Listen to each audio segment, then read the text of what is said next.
আসসালামু আলাইকুম। আজকে রান্না করেছি কচুর মুখি দিয়ে পাঙ্গাস মাছ।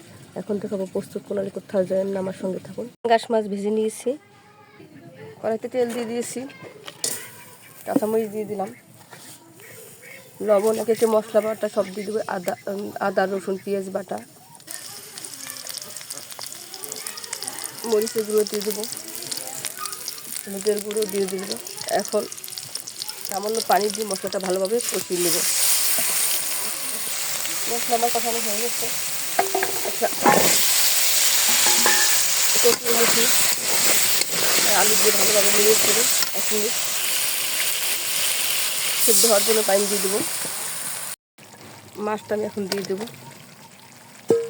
1 মিনিট আবার ঢাকনা রেখে দেবো। ঝোলের পানিটা আমি দিয়ে দেবো এখন।